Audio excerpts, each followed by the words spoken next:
Então vamos lá, vamos dar início então ao nosso encontro de estudos para o livro O Evangelho segundo o Espiritismo dessa noite. Hoje é dia 29 de outubro de 2015, são 20 horas e 5 minutos, 28 graus na cidade de Jaú. Nós estamos transmitindo este encontro de estudos diretamente da Associação Jauense de Estudos Espíritas, localizada na cidade de Jaú, no estado de São Paulo, Brasil. A Juliana Herrera está conosco, lá da cidade de São Paulo, capital, e desejo uma boa noite a todos. Estamos estudando o capítulo 14 do Evangelho segundo o Espiritismo. Este capítulo intitula-se Honra a teu pai e a tua mãe, e já estamos nas instruções dos Espíritos, ingratidão dos filhos e os laços de família. Eu peço a vocês que prestem atenção nessa lição, porque Santo Agostinho vai traçar aqui, vai pintar um quadro de como acontecem as nossas encarnações ou reencarnações no planeta. É muito interessante isso aqui, porque às vezes passa batido como uma lição puramente, meramente evangélica, religiosa, mas não é não. Aqui está traçado exatamente o quadro, pintado exatamente o quadro de como acontece uma boa parte, a maioria das encarnações aqui na Terra. É muito interessante. Foi ditada por Santo Agostinho, em Paris, 1862. Para vocês terem uma ideia, tem 2 páginas essa instrução. E é uma instrução mesmo. Instrução é aquilo que instrui, aquilo que esclarece. Não é? Deve ser a Isabel.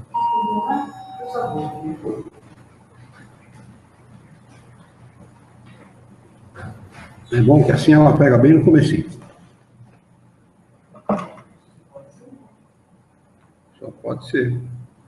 Ou então o filho da Denise não teve aula hoje, né? Não, ele já foi à escola. O que foi, meu? Ele já foi à escola. Então, às vezes pode ter ido lá, não tem aula. Desculpa o atraso. Seja bem-vinda. A gente estava dando início, viu? Ainda bem que você não perdeu, porque essa instrução aqui de Santo Agostinho é muito importante. Mas sente, acomode, respire fundo. Faça como bom atirador de pistola. Dê o tiro a meio pulmão.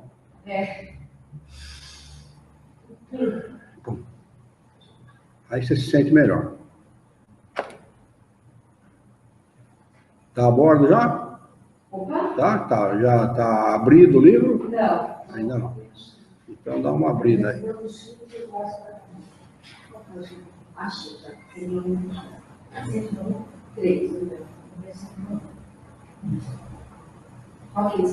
Legal?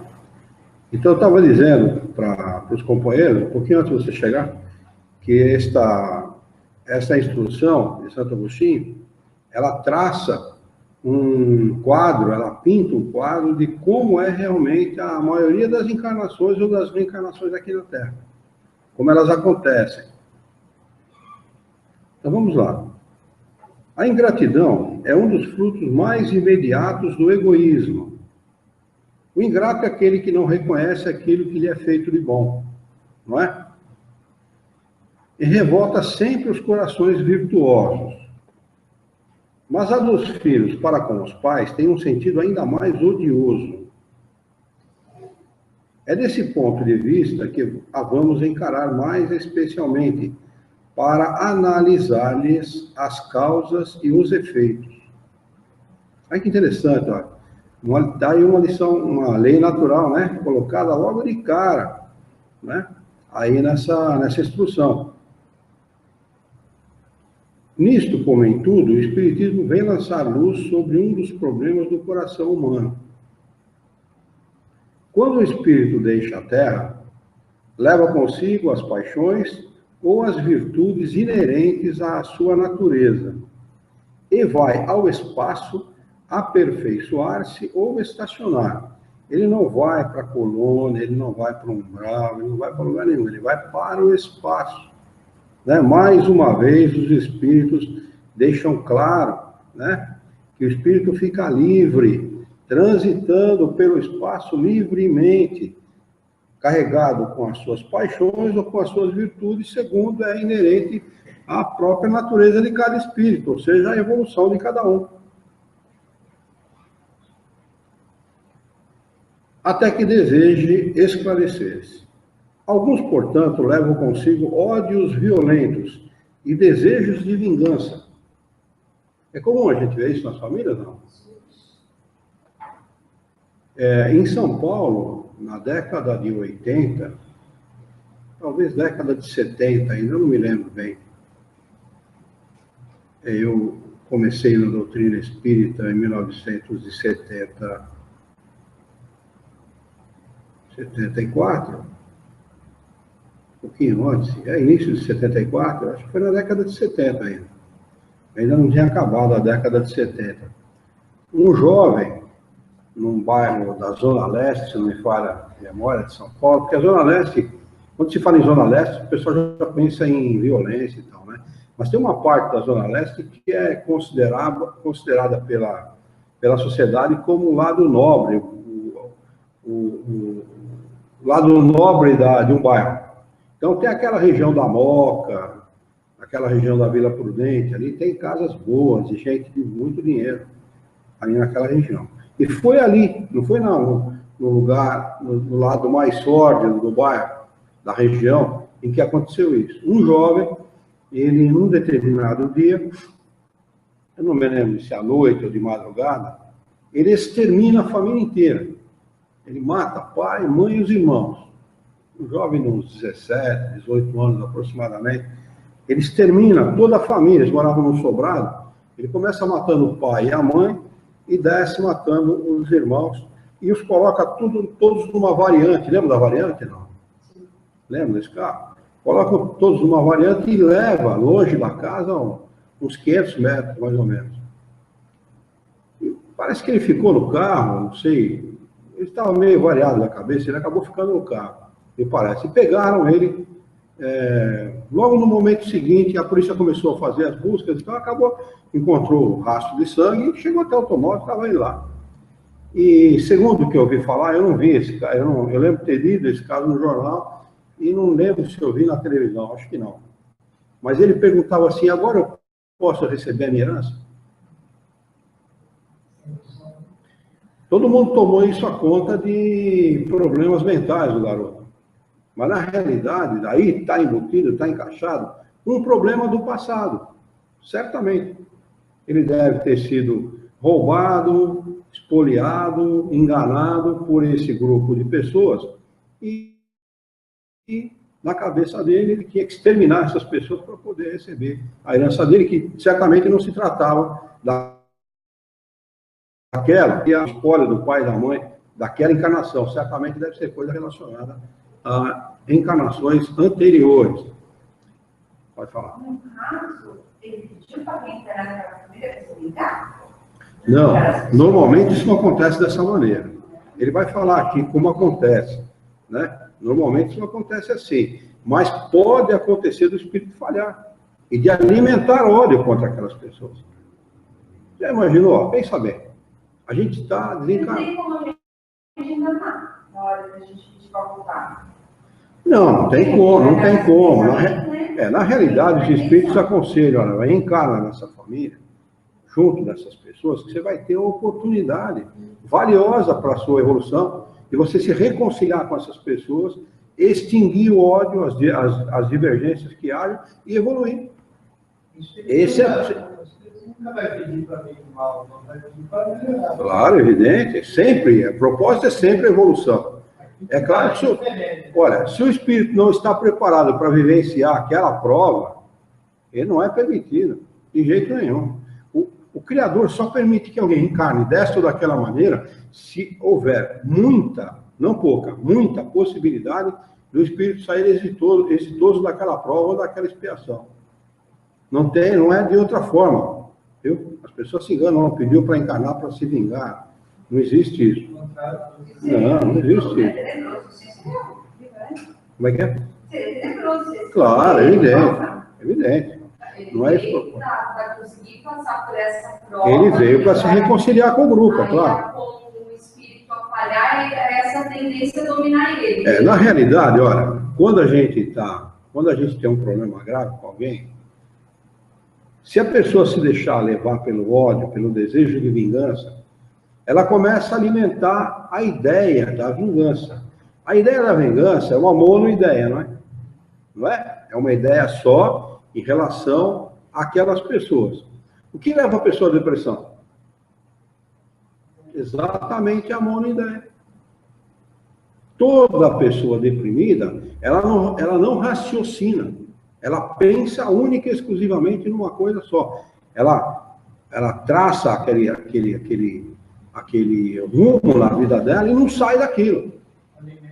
Ela fica alimentando e retroalimentando aquela ideia. É por isso que ela entra em depressão, aprofunda, a ponto, inclusive, de deteriorar o próprio cérebro e ficar louca.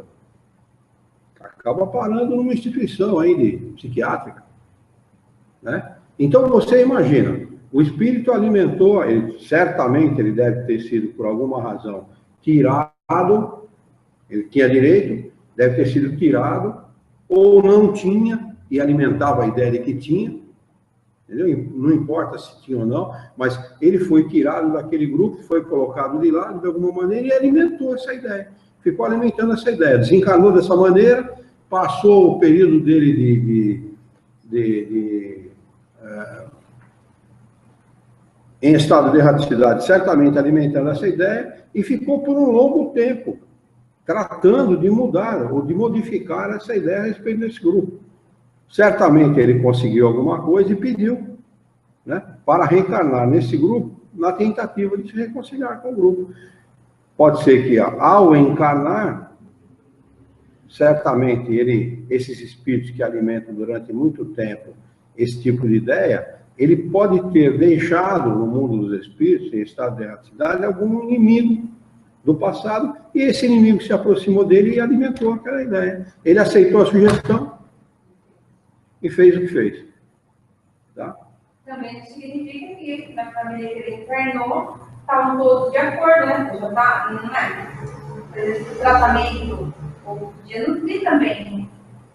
Olha, nem sempre. Tipo, como a gente fala, quando a gente fica meio assim com uma pessoa, não vai muito com a cara das coisas que ela faz, assim, a gente se manteria afastado, né? Pode haver isso dentro da vida da gente. Muito, né? Claro que há, sem dúvida que há. Nem sempre alguém encarna numa família e essa ideia é comum, viu? Assim, é decisão conjunta, ou assim, com a anuência de todos, sem nenhuma reserva, entendeu? Às vezes a pessoa fala, vamos tentar e tal, mas existe uma reserva, entendeu? De alguém, porque dentro do espírito fica aquele sentimento que foi alimentado durante, às vezes, décadas, né? Ali, foi para o outro também, entendeu? Então, o propósito é sempre a reconciliação mesmo. E também pode ser o contrário, né? Igual famílias que se dão bem, não digo que tem mais de rosa, mas eu falo dos mais próximos, pelo menos. Eu com meus irmãos e meus pais. Se foi para resolver uma situação, pelo que a gente vive, eu posso passar uma vida inteira sem saber o que eu tinha para resolver com aquela família. Se não há desavenças... Normalmente a gente não tem a certeza, a ideia, por exata da coisa, mas a gente tem Não, lembrança direta a gente nunca tem, porque não é para ter mesmo, entendeu? Mas a gente sempre intui. A gente intui pelo comportamento das outras pessoas em relação a gente, né?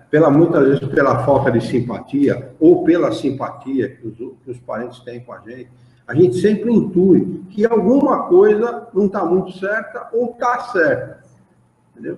Mas o que importa na encarnação não é exatamente haver uma família viver num mar de rosas, não é isso, porque na realidade 100% das pessoas que vivem aqui na Terra, 101% não vivem muito bem, né? A verdade é essa. Mas o importante é você sair da encarnação melhor de relacionamento com aquelas pessoas que quando você entrou. De vez em quando, eu conto o caso entre eu e meu pai, né? Nós éramos, segundo o que o Espírito me contou, eu não era inimigo dele, mas ele era meu inimigo. Entendeu? E ele desencarnou meu amigo. Isso é que realmente importa. Não importa o que passou, o que aconteceu, o que deixou de acontecer. Isso realmente não importa, porque depois que você resolve uma situação, o que passou é de menos importância. O importante realmente é que hoje nós somos amigos. Essa que é a realidade. Para o espírito é essa. Que o que vale é isso. Porque se a pessoa ainda alimenta, ou retroalimenta, pensamentos de adversidade, de animosidade, de ódio, desejo de vingança contra alguém, é porque não houve a conciliação. Se ela fica alimentando, não, mas eu gosto do fulano, mas fulano me fez isso, fez aquilo, fez não sei o quê, então não existiu a conciliação. De verdade, de fato, não. Né? Pode ter havido de intenção, mas não de fato. Né? Mas vamos lá. E o senhor falou que você tem certeza que seu pai, o pai do senhor, reencarnou de novo, o senhor sabe disso, né? Tenho certeza. E se houvesse alguma desavença, valeria uma reconciliação? Se houvesse alguma desavença? Desencarnado. Se ele tivesse desencarnado, sem ser meu amigo, é isso? E... Se ele reencarnaria agora para se reajustar, esse reajuste... Sabendo que ele está, onde ele está, como ele está encarnado, se o senhor pudesse manter a amizade com ele, é tirar as arestas. Valeria uma reconciliação? Não, na realidade, olha, eu penso assim, ó, se só existiu essa revelação de que ele encarnou na família novamente, é porque a gente merece essa revelação. Entendeu? Porque se não merecesse, não tem um propósito, é claro, não haveria essa revelação. O Criador é sábio, né? Ele não vai dizer para o outro, olha, um inimigo teu reencarnou na tua família. Né? Entendeu? Existe um propósito. O propósito da conversa de ter sido revelado que ele reencarnou na família, né? Primeiro foi dele permanecer na casa. Ele ficou na casa, antes da gente vender a casa, ele ficou 12 anos na casa. Antes da gente vender a casa. E a gente vendeu a casa para a mãe dele. Olha que interessante. Por um preço muito abaixo do mercado. Você tem uma ideia, valia mais ou menos 70 mil reais, 80 mil reais a parte de cada um, recebemos 50. Quer dizer, por aí vocês tiram uma ideia. Quer dizer, certamente foi um acordo. Houve um acordo entre todos para que ele permanecesse na casa, que ele ficasse num lugar seguro, que ele crescesse ali e que se desse tempo da família dele poder se ajustar financeiramente para poder adquirir imóvel e ele continuaria, porque ali Vila Medeiros é um bairro bom, é um bairro que está próximo de escola, próximo de condução, etc. Tudo tem um propósito, tem uma razão de ser. E na realidade a casa era dele. Ele adquiriu a casa quando estava em vida. Né? Então todos os irmãos concordaram imediatamente com essa proposta. Né? Por aí a gente fica refletindo e raciocinando que uma revelação dessa só é feita quando há a possibilidade de que dessa revelação se produza o bem, se produza algo de bom. Porque se não for com esse propósito, não é revelado. Se os espíritos não estivessem preparados para isso, não teria sido revelado. E foi nítido, já contei para vocês, foi uma coisa nítida, clara. Né? Vamos lá.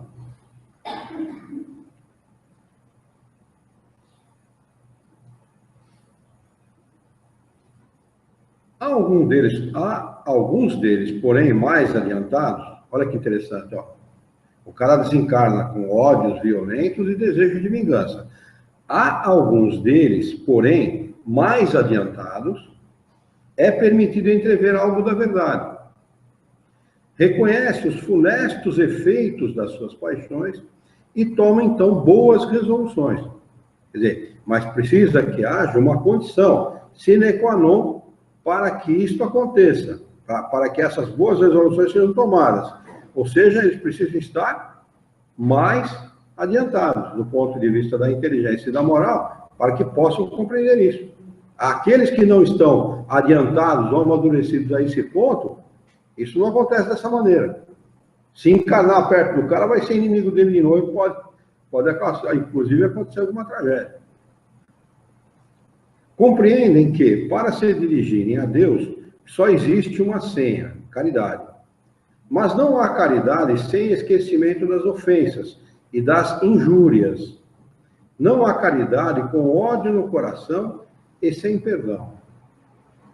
É então que, por um esforço inaudito, seja por muito esforço, voltam o seu olhar para os que detestaram a terra. À vista deles, porém, sua animosidade desperta. Revoltam-se à ideia de perdoar, e ainda mais, a de renunciarem a si mesmos,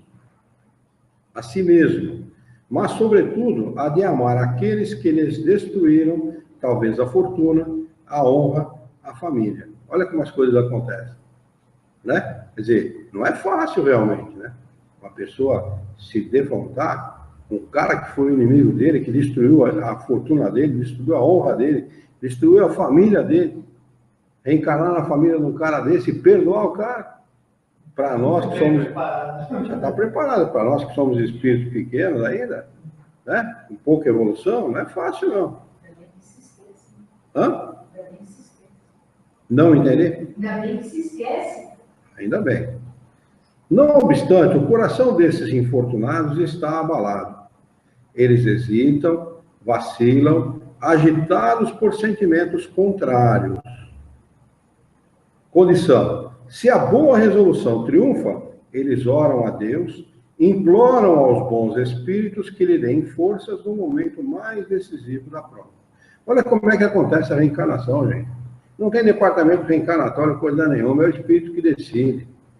Ele se defronta com os próprios problemas e ele implora, pede a Deus e implora aos bons espíritos que lhe ajudem, para que ele possa tomar uma boa resolução e encarnar, e que tenha forças no momento mais decisivo da prova, que é aquele momento de encarar o problema, aquele momento de enfrentar. Ele quer, de qualquer forma, né, reparar aquilo ali. Ele quer reparar o que reparem com ele, né?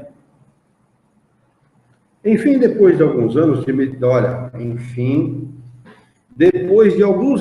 meditação e de preces, alguns anos, não é simplesmente querer, não é? Vai precisar pensar muito, meditar muito, adquirir forças, condições morais, não é? Para poder encarar o problema, porque depois que está encarnado aqui, aí esquece. Aí não tem volta. O espírito se aproveita de um corpo que se prepara na família daquele que ele detestou e pede aos espíritos encarregados de transmitir às ordens supremas permissão para ir cumprir sobre a terra os destinos desse corpo que vem de se formar. Ou seja, ele pede tudo isso. É um processo pelo qual o espírito passa, não é? Através do qual ele pede a Deus, pede aos bons espíritos, medita muito, pensa muito, adquire forças, e quando a oportunidade surge, ele implora a Deus novamente, humildemente, para que ele tenha a oportunidade de encarnar na família daquele que ele detestou ou na qual ele foi detestado. Qual será, então, a sua conduta nessa família? Ela dependerá da maior ou menor persistência das suas boas resoluções. Quando é que foram tomadas essas resoluções? Lá atrás, em estado de erraticidade. Naqueles anos em que ele ficou pensando, meditando, fazendo preces, pedindo a Deus ajuda. É lá. O contato incessante dos seres que ele odiou é uma prova terrível. Santo Agostinho falando. Se um de nós falasse isso, pô, né? Tudo bem, normal, né? É um espírito comum. Mas estou falando de um Santo Agostinho, um espírito já considerado um espírito superior, né? Eles sabem o quanto é difícil para o espírito encarnar aqui na Terra, encarar os seus problemas, encarar as suas dificuldades, encarar as adversidades da vida, que não é brincadeira. Da qual, às vezes, sucumbe. se a sua vontade não for bastante forte. Tem que haver vontade, determinação, a força do querer. Se houver isso, nós vencemos qualquer dificuldade na Terra. Sobretudo, a da constante relação e contato com aqueles que foram nossos inimigos no passado. Se a pessoa se preparou bem, se o espírito se preparou bem, se ele tomou boas resoluções, porque uma encarnação, ela só é exitosa se o espírito, em estado de erraticidade, ele se preparou e decidiu realmente, eu vou vencer. Custe o que custar, aconteça o que acontecer, eu vou vencer. Não quero saber dos problemas. Eu vou fazer como o carneiro, o carneiro montanhês faz. Quando encontra uma coisa pela frente, ele abaixa a cabeça e sai arrastando tudo. Quer nem saber. E tem que ser assim, viu? A gente tem que ser assim, viu, Orlando? Você não pode se dobrar aos problemas, não. Os problemas, eles existem na nossa vida para serem vencidos. Não para a gente se dobrar a eles. Se nós nos dobramos a eles, nós perdemos a grande oportunidade de vencê-los. O problema é sempre uma oportunidade. Oportunidade. Assim, segundo a boa ou má resolução que prevalecer, ele será amigo ou inimigo daqueles em cujo meio foi chamado a viver. Quer dizer, de uma inimizade, né, muitas vezes tenaz, ele pode fazer uma amizade. E uma amizade, ela acaba se transformando em amor. Vira o jogo, completamente. É assim que se explica esses ódios, essas repulsas instintivas que se notam em certas crianças, e nenhum fator, nenhum fato exterior pode justificar. Há muito, em muitas famílias. A criança às vezes tem amizade com a mãe, não tem com o pai, tem com o pai, não tem com a mãe, não tem nem com o pai, nem com a mãe, tem com o pai, com a mãe, não tem com o irmão, tem amizade com o irmão, não tem amizade com o pai, com a mãe, tem amizade com um irmão, não tem amizade com os outros irmãos, tem amizade com o pai, com a mãe, e assim por diante. É normal. É normal isso acontecer. Somente o Espiritismo teria condição de explicar, através da encarnação ou da reencarnação das diversas existências, esses fatos que ocorrem nas famílias, e que é muito corriqueiro, e que é inexplicável, nem pela antropologia, nem pela sociologia, nem pelos que lidam com a mente, nenhum deles são capazes de explicar rigorosamente, racionalmente, esses fatos. Explicam de 1000 maneiras, mas nenhum deles racional. Nada, com efeito, nessa existência poderia provocar essa antipatia. É claro, o sujeito recebe o mesmo carinho, o mesmo afeto, a mesma roupa, a mesma comida, o mesmo empenho, a mesma dedicação que todos os irmãos. E ele é avesso ao pai e à mãe, ou avesso à família, ou avesso a todos eles. Né? Para encontrar a causa, é necessário voltar os olhos ao passado. Já imaginou o dia em que um psiquiatra, um psicólogo, ou aqueles que lidam com a problemática humana, levarem em conta isso? Que maravilha! Como a gente não vai chegar muito mais vezes e mais rapidamente à solução dos problemas? Eu faço terapia com psicólogo e aí a gente pode conversar. Extraordinário, isso é fabuloso.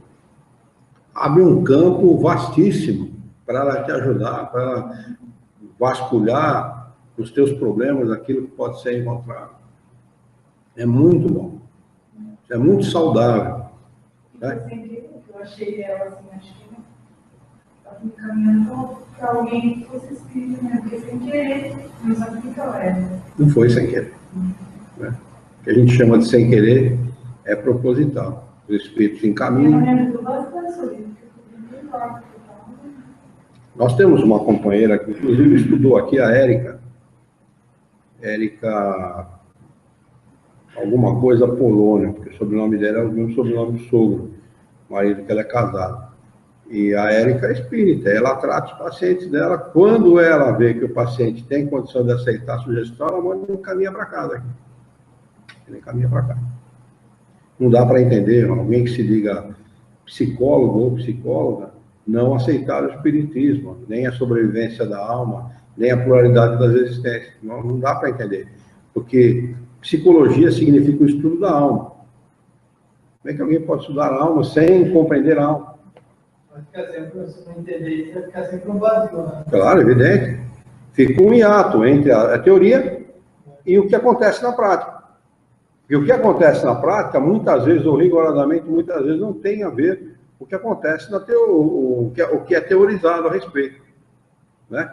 Porque a psicologia, como as outras ciências humanas, que são materialistas ou que desconsideram o espírito, né? Elas não levam em consideração esses fatores. Só levam em consideração aquilo que acontece com o corpo, que na realidade muito pouco tem a ver com o espírito. Ele é uma ferramenta do espírito, não o espírito em si. Né? Ó espíritas, compreendei nesse momento o grande papel da humanidade.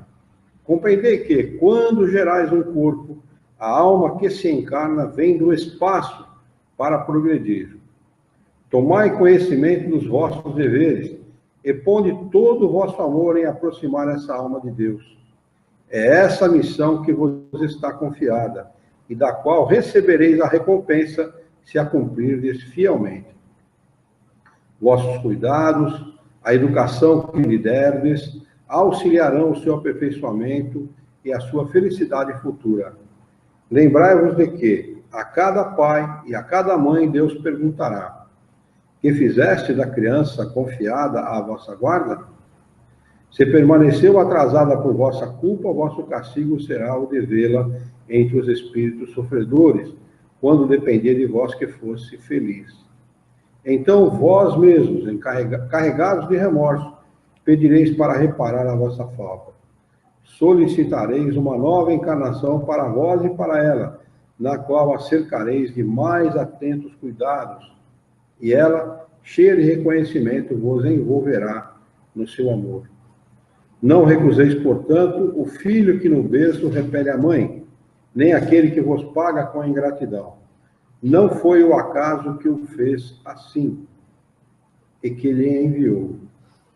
Uma intuição imperfeita do passado se revela, e dela podeis deduzir que um ou outro já odiou muito ou foi muito ofendido, que um ou outro veio para perdoar ou expiar. Mães, abraçai, pois, a criança que vos causa aborrecimento, e dizei para vós mesmas: uma de nós duas foi culpada. Merecei as divinas alegrias que Deus concedeu à maternidade, ensinando a essa criança que ela está na terra para se aperfeiçoar, amar e abençoar. Mas há muitas dentre vós, em vez de expulsar por meio da educação os maus princípios inatos, provenientes das existências anteriores, entretêm e desenvolvem esses princípios por descuido ou por uma culposa fraqueza. E mais tarde o vosso coração, ulcerado pela ingratidão dos filhos, será para vós, desde esta vida, o começo da vossa expiação. A tarefa não é tão difícil como podereis pensar. Não exige o saber do mundo. O ignorante e o sábio podem cumpri-la. E o Espiritismo vem facilitá-la, ao revelar a causa das imperfeições do coração humano. Desde o berço, a criança manifesta os instintos bons e maus, que traz da sua existência anterior. É necessário aplicar-se em estudá-los. Todos os males têm a sua origem no egoísmo e no orgulho. Espreitai, pois, os menores sinais que revelam os germes desses vícios e dedicai-vos a combatê-los, sem esperar que eles lancem raízes profundas. Fazei como bom jardineiro, que arranca os brotos daninhos à medida que os vê aparecerem na árvore. Se deixardes que o egoísmo e o orgulho se desenvolvam, não vos espanteis de ser pagos mais tarde pela ingratidão. Quando os pais fizeram para o adiantamento moral dos filhos, se não conseguiram êxito, não tenho que lamentar e a sua consciência pode estar tranquila. Quanto à amargura muito natural que experimentam pelo insucesso de seus esforços, Deus reserva-lhes uma grande, imensa consolação, pela certeza de que é apenas um atraso momentâneo e que lhes será dado acabar em outra existência a obra então começada, e que um dia o Filho ingrato os recompensará com o seu amor. Deus não faz as provas superiores às forças daquele que as pede. Só permite as que podem ser cumpridas. Se isto não se verifica, não é por falta de possibilidades, mas de vontade. Pois quantos existem que, em lugar de resistir aos maus arrastamentos, neles se comprazem. É para eles que estão reservados o choro e o ranger de dentes em existências posteriores. Admirai, entretanto, a bondade de Deus, que nunca fecha a porta ao arrependimento. Chega um dia em que o culpado está cansado de sofrer. O seu orgulho foi por fim dominado. E é então que Deus abre os braços paternais para o filho pródigo, que se lança a seus pés. As grandes provas, escutai bem, são quase sempre um indício de um fim de sofrimento e de um aperfeiçoamento do espírito, desde que sejam aceitas por amor a Deus. É o momento supremo, e é nele, sobretudo, que importa não falir pela murmuração, se não quiser perder o fruto da prova e ter de recomeçar. Em vez de vos queixardes, agradecei a Deus que vos oferece a ocasião de vencer, para vos dar o prêmio da vitória. Então, quando, saído do turbilhão do mundo terreno, olha como é que ele chama a vida aqui, turbilhão do mundo terreno. É mole? Entrardes no mundo dos espíritos, serei ali aclamado como um soldado que saiu vitorioso do centro da refrega, ou seja, do meio da batalha, do meio da luta. De todas as provas, as mais penosas são as que afetam o coração. Aquele que suporta com coragem a miséria das privações materiais, sucumbe ao peso das amarguras domésticas, esmagado pela ingratidão dos seus. É essa uma pungente angústia, mas o que pode, nessas circunstâncias, reerguer a coragem moral, senão o conhecimento das causas do mal, com a certeza de que, se há longas dilacerações, não há desesperos eternos, porque Deus não pode querer que a sua criatura sofra para sempre? O que há de mais consolador, de mais encorajador, do que esse pensamento de que depende de si mesmo, de seus próprios esforços, abreviar o sofrimento, destruindo em si as causas do mal? Mas, para isso, é necessário não reter o olhar na terra e não ver apenas uma existência. É necessário elevar-se, pairar no infinito do passado e do futuro. Então, a grande justiça de Deus se revela aos vossos olhos. E esperai com paciência, porque explicastes a vós mesmos o que vos parecia monstruosidades da terra. Os ferimentos que recebestes vos parecem simples arranhaduras. Nesse golpe de vista, lançado sobre o conjunto, os laços de família aparecem no seu verdadeiro sentido. Não mais os laços frágeis da matéria, que ligam seus membros, mas os laços duráveis do espírito, que se perpetuam e se consolidam ao se depurarem, em vez de se quebrarem com a reencarnação. Os espíritos cuja similitude de gostos, identidade de progresso moral e de afeição levam a reunir-se e formar famílias. Esses mesmos espíritos, nas suas migrações terrenas, buscam-se para agrupar-se como faziam no espaço, dando origem a famílias unidas e homogêneas.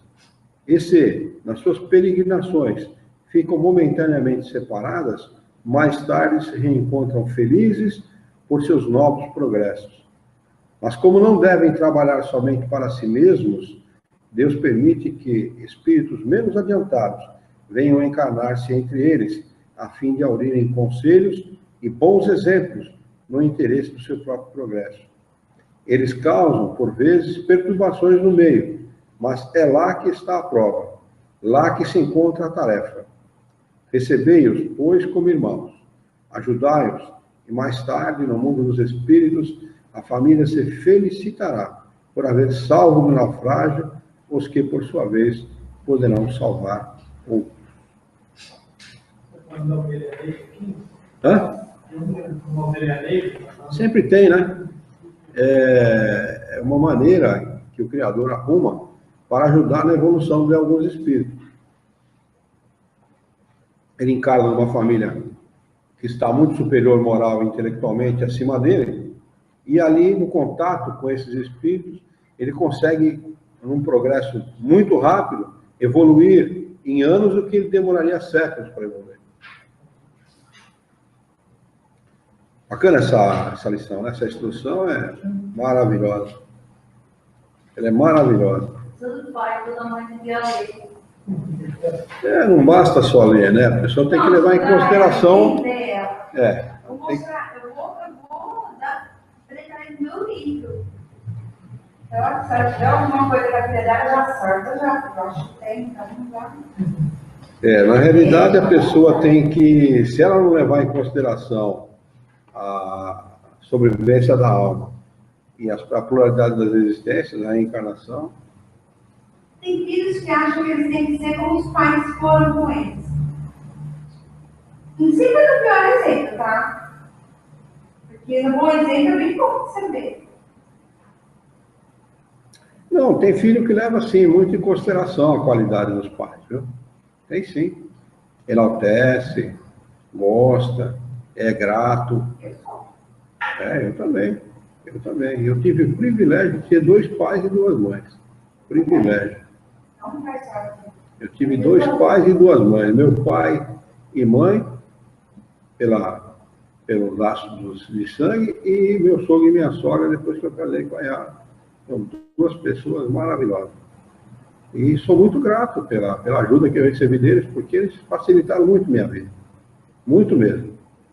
Então, tem muita gente que é grata assim. Agora, no começo desse capítulo, no capítulo 14, lá no honrar a teu pai e a tua mãe, a honra a teu pai e a tua mãe, eles falam exatamente isso, que o filho não tem o direito de julgar o pai e a mãe, ainda que eles não sejam bons pais e boas mães. Porque, mesmo assim, ele tem um dever moral, uma dívida moral para com esses que lhe deram a vida.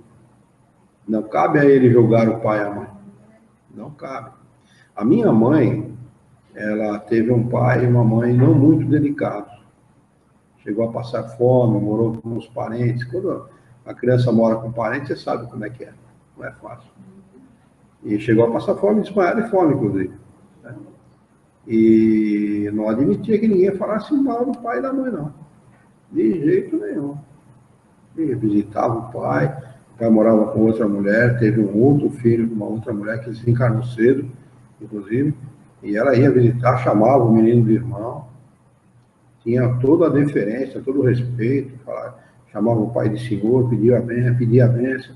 Então, respeitava. A minha avó morou conosco, tinha todo o respeito pelo pai e pela mãe. Ela cumpriu rigorosamente o preceito de Jesus: honra teu pai e a tua mãe. E é isso mesmo que a gente tem que fazer. Porque é muito fácil você ser grato por pai e uma mãe boa, né? Sim. É muito é até coerente, né? Seria muita falta de coerência e muita ingratidão por parte do filho se ele não reconhecesse o pai e a mãe boa. Senhor Luiz, e quando a gente vai ter um filho, eu posso, desde pequenininho, já embutindo esses conhecimentos e ir passando isso para ele, ou tenho que esperar a criança despertar para esse interesse da vida espiritual? Não, eu acho que deve sim. A gente, olha, se ele adoecesse e precisasse de um remédio forte, amargo, você não daria para ele? Sim. Então, é a mesma coisa. Mas, na realidade, o que você está fazendo não é impor uma maneira de pensar. Né? O que você está fazendo é passar para ele um conhecimento, né? E permitir que mais tarde ele tome as suas próprias decisões. A Luciana está com 33, né? Ela começou a frequentar centro espírita agora.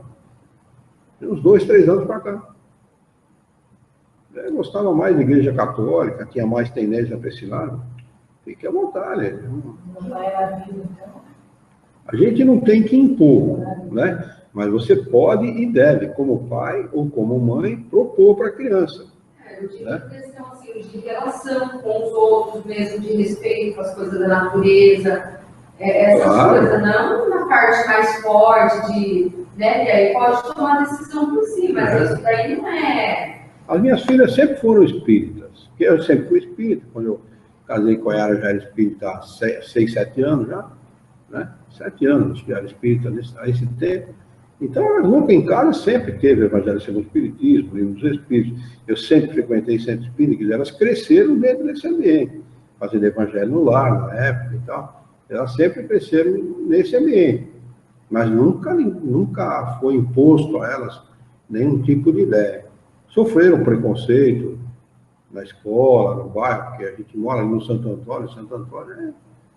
O bairro ali, a maioria ali é católico apostólico romano e corintiano, né? Católico mesmo. Sofreram preconceito. O padre, uma vez, elas estavam numa missa lá, não sei aonde, lá, acho que na capelinha de Santo Antônio ali, o padre falou que quem não era católico podia sair, podia se retirar. Elas se retiraram, as duas, ela e a irmã. Que os pais não fossem católicos, né? Alguma criança aqui cujo pai e mãe não é católico pode se retirar. E ela se retirou, levantaram e foi embora. Quer dizer, sofre mesmo, sabe? Que quem não vive o convencional da vida, quem não age como a maioria age, sofre preconceito. É normal isso aí, viu? Torne-se uma espírita dedicada, pare de beber, de fumar, de frequentar determinados ambientes, e você vai sofrer preconceito gratuitamente. É natural isso.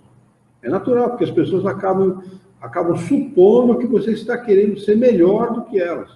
Ela não faz, ela fazia, não faz mais por quê? Entendeu? Está metido, orgulhoso. Então, é natural que isso aconteça. Vai levar tempo, as pessoas vão ter que observar e tal, mas vão acabar chegando à conclusão de que a mudança não foi uma mudança forçada e nem que você está querendo se sobrepor a ninguém. Você está agindo daquela maneira naturalmente, né? A criança não tem que ter uma direção assim, né? Porque tem criança que não vai ver o igreja, não vai centro, não faz nada, não teria que o pai impor alguma coisa? Na realidade, acho que imposição não é bem o nome, né? Eu acho que o pai tem que direcionar o filho para algum lugar, é claro. Se quando precisa ir no médico, não leva a criança no médico, quer ela queira ou não. É natural. O que manda no catecismo os pais não vão na igreja, né? Uma coisa para criança. Eu passei por isso quando era criança. Não, tem que frequentar alguma coisa, é preciso procurar a Deus e tal. Eu iria adorar fazer uma família espírita. Eu acho que eu nunca sei estar dando muita coisa. Sem dúvida. Eu acho assim, olha, a Isabel não tem filhos, né, Isabel? Não. Então, naturalmente, se você pensar em ter filhos, certamente esse espírito que vai ser encaminhado, ele pode ajustar um acerto com esse espírito de ele receber esse tipo de instrução ao longo da vida. E ele vai ficar grato, tenho certeza, porque a visão do espírito, quando ele está em estado de erraticidade, é uma outra completamente diferente. Entendeu? E recebe de bom grado. Sabe? O problema é você aguardar um momento propício para que a criatura amadureça e compreenda isso. E a Juliana, por exemplo, ela nunca teve tendência a ser de uma outra religião qualquer. A Luciana já titubeava. Ela ficava meio que nem um PSDB, em cima do muro. Às vezes ela tendia para um lado, às vezes tendia para o outro e tal. Mas nunca houve imposição da nossa parte. Ela também nunca negou que fosse espírita. Ela nunca negou. Não sou espírita. Né? Mas tinha que ela gosta do ritual, gosta das roupas, da igreja católica, gosta... Hoje não, hoje ela é meio avessa. Ela tem um pouco de aversão, sabe? Aquela coisa toda, porque agora ela está madura, compreendeu, estuda, maturidade. Você ter admirado há um tempo atrás, quando tinha menos conhecimento, menos idade, que não tem sentido. acaba caindo na realidade, né? Acaba entendendo a realidade das coisas, né? Isso é bom que a pessoa aceite por si, como Deus faz com a gente. Não impõe nada, né? Espera que o filho aceite de bom grado. Porque tudo que é aceito de bom grado dá a impressão que é uma decisão própria. Dá a impressão. Mas na realidade não é bem uma decisão própria. É uma imposição da lei de evolução que diz que todos nós temos que evoluir, amadurecer, crescer, entender, melhorar, progredir. Né? Então, é bom para o pai e para a mãe nunca impor nada. Não impor em nenhum aspecto. Nem vida amorosa, nem vida social, nem estudo, nem religião, coisa nenhuma. Porque aí a criança, ela vai dando rumo para a sua própria existência. Uma vez que você, filho não é propriedade, você não pode amarrar no pé da mesa e manter dentro de casa, você tem que soltar para ela, você cria para ela viver no mundo e não para viver em casa. Né? Então, eu acho que a melhor política é essa mesmo, de você ensinar, indicar o caminho, né? E, sobretudo, dar bons exemplos, porque não adianta também você falar, não adianta você falar, indicar o bom caminho e não dar o bom exemplo. Antigamente o pai falava assim, eu faço o que eu digo e não faço o que eu faço. Hoje não, né? Hoje a molecada fala, não, você faz, você é assim, você é assado, a ponto dele. No tempo da minha mãe, por exemplo, mesmo no meu tempo, se a gente fizesse com o pai e com a mãe, era uma bordoada que você ia parar no meio da parede, né? Não fazia 2 vezes, não. Minha mãe, por exemplo, chegava perto dela e falava, sabe, você não sei o que. O que foi?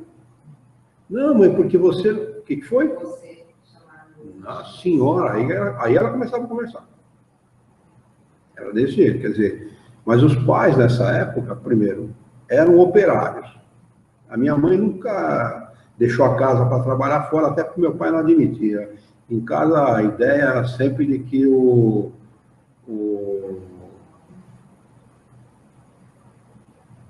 homem tem que ser o provedor da casa. Essa sempre foi... É a famosa sociedade patriarcal, né? Pai, mãe e filhos, né? Esse tipo de sociedade. O espanhol tem isso por tradição. Na Espanha e aqui no Brasil também se admite isto como princípio. Então, minha mãe nunca trabalhou. Mas nós nunca fomos ricos, pelo contrário. A gente era de pobre para... Não atingimos o grau de miséria, porque meu pai sempre trabalhou muito, sempre se esforçou muito. Então, em casa sempre tinha o mínimo, mas sempre tinha. Né? Meu pai sempre conseguiu prover a casa. Mas... não se era rico, mas os pais sempre tinham autoridade moral. E sempre se trabalhava muito, sempre se dedicava. Tudo que era feito pensando na família, dedicado à família. E quando isso acontece, o pai e a mãe têm uma força moral irresistível. Né? Irresistível. A criança observa isso. Hã? A criança observa.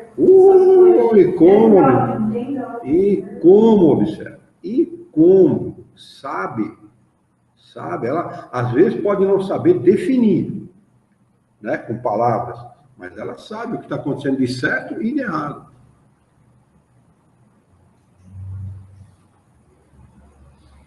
Passo sim, filha, pode deixar. Pode deixar que eu passo para você, escrevo daqui a pouco, tá bom? Nós já estamos às 9 horas já, né? Falta 2 minutos. Vamos anotar aqui esse capítulo 15. Fora da caridade não há salvação. Hoje é dia 29 de 10 de 2015. Para nós retomarmos na próxima. Mas é muito interessante como o Espiritismo aborda, né? Relação familiar, vida em sociedade, vida em família, vida no trabalho, comportamento. Muito interessante isso, né? Ele engloba tudo, né? No próximo dia 2, só para relembrar, não vai ter o estudo do Livro dos Espíritos, tá? Na próxima segunda-feira. Alguém quer acrescentar alguma coisa, perguntar alguma coisa? Leia novamente essa lição em casa, com mais calma. Eles Isabel falou de um pouco para a criança, né? Um pouco para a criança. Mesmo que a criança não tenha tendência a nada, deixa ela à vontade? Ou você Criança nunca se deixa à vontade. Não, uma coisa é uma coisa, outra coisa é outra coisa. Educar é uma coisa. Você combater más tendências é uma coisa. Você impor religião é outra completamente. Eu estava falando de religião. Conversar com o nosso conhecimento do ponto de vista que a gente adquiriu. Claro, olha, filho. Qual o sentido ao respeito da coisa, o devido valor que realmente tem ou não, do ponto de vista espírita. Né? Se você puder, à medida em que a criança vai crescendo, ganhando em maturidade, é claro que você não pode falar com uma criança de 1 ano, 2 anos, da mesma maneira que você fala com uma de 10 ou de 15. Né? Tem que falar, procurar a maturidade, né, psicológica, né, de cada uma para você poder abordar diversos assuntos. Os psicólogos dizem que quando uma criança pergunta, é porque ela tem maturidade para saber. Então, independente da pergunta que ela fizer, não se encolher diante da pergunta, não. Falar com todas as letras mesmo, porque a criança tem maturidade para entender.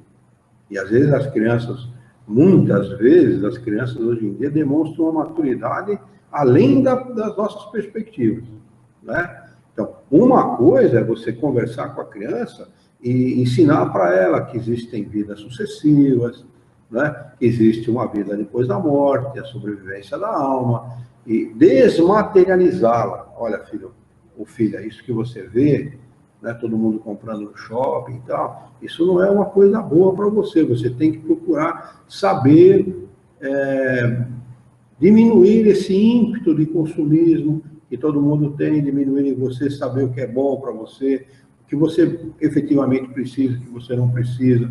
Você é um espírito imortal, sabe? À medida que vai amadurecendo, você conversar com a criança, porque a criança aprende muito mais conversando do que impondo. Né? Toda vez que a escola impõe um aprendizado, a criança rende muito menos, aprende muito menos. A criança aprende muito mais espontaneamente, numa conversa informal, muitas vezes numa brincadeira e tal, né? Então é isso. Agora, quanto a más tendências, eu tenho o seguinte princípio, né? Você conversa, ralha, não aceitou, dá um tapa, não aceitou, dá uma sentada, não aceitou, joga na parede. É verdade, eu tenho esse princípio, porque a criança, ela vem, você não sabe, primeiro que você não sabe que espírito que está aqui, com o qual você está se relacionando. Você pode estar diante de um Einstein, você pode estar diante de um Fernandinho Xeramar. A gente não sabe, não é? Se está na sua família, se veio para você, é porque você tem o dever, a obrigação e, sobretudo, a condição de educar aquele espírito. Viu o que ele fala na lição? Coitado do pai e da mãe que negligenciar a educação de uma criança. Deus vai... É claro que quando ele fala Deus vai perguntar, ele está falando aqui da lei de causa e consequência. Já imaginou o pai desencarnar e ver o filho ou a filha numa situação desastrosa do ponto de vista moral e ele perceber que ele foi a causa daquilo? Já imaginou o ponto de vista do sofrimento do espírito, da angústia que ele vai sentir em ver aquilo? Deve ser terrível. Deve ser muito sofrido para o pai ou para a mãe. Então, é dever, sim, aconteça o que acontecer. Educar não é fácil, educar é uma coisa que exige muito, é por isso que a maioria negligencia. É por isso que a maioria não quer saber, deixa que se dane, o problema dele, a vida dele. Entendeu? É por isso que a maioria negligencia. Agora, tem um detalhe, a criança, ela do zero até os 7 anos, ela está mais suscetível de influência. Né? Então, é esse período que a gente tem que se dedicar. Depois, é conduzir. Conduzir. Se o espírito dentro de uma família espírita, já não veio para esse... Eu falei isso para ela. Com certeza. Há um acerto. Então, você já tem que... Claro, há um acerto. Escuta, se um espírito está querendo progredir, ele vai procurar o quê? Que tipo de família ele vai procurar? Vai procurar uma família onde ele vai ter condição de se aproximar mais dos conhecimentos para ele poder progredir mais rapidamente, não é isso? É a lógica diz isso. Né? Eu conheci uma família de evangélicos, eu estou querendo falar mal de evangélico, mas eu conheci uma família de evangélicos filhos eram tudo malandro, bandido, o outro era assaltante, entendeu? Quer dizer, não é porque o sujeito é evangélico, porque o sujeito é espírita, que ele vai ter encarnado ali alguém que vai ser um santo. Não é isso.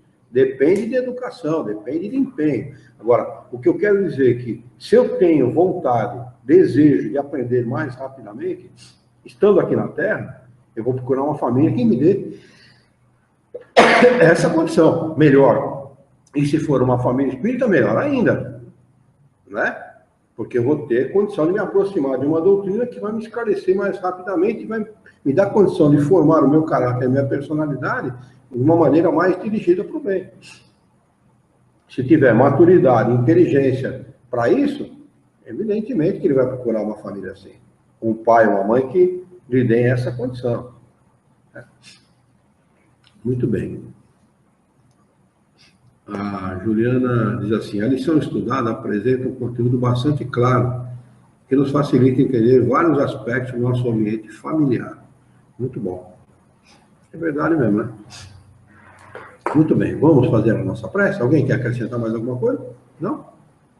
Vamos então elevar o nosso pensamento, mentalizar a figura excelsa e amiga de Jesus, nosso mestre, modelo e guia da humanidade. Junto do nosso mestre Jesus, vamos nos dirigir ao Criador, ao Senhor da vida, inteligência suprema do universo, causa primeira de todas as coisas, fonte inesgotável de paz, de amor, de bondade, de misericórdia e justiça, para agradecê-lo imensamente pela oportunidade de aqui estarmos reunidos em seu nome, para estudar as questões propostas pelo livro O Evangelho segundo o Espiritismo, nesta noite. Queira a tua bondade, o teu amor, a tua misericórdia, que tenhamos bom ânimo, coragem, determinação, ideias renovadas, alegria de viver e muito entusiasmo, para que nós possamos trabalhar, sermos úteis e dignificarmos a vida. Ajuda-nos ainda, Senhor, a honrar a própria existência, por um profundo e sincero respeito pelo nosso próximo.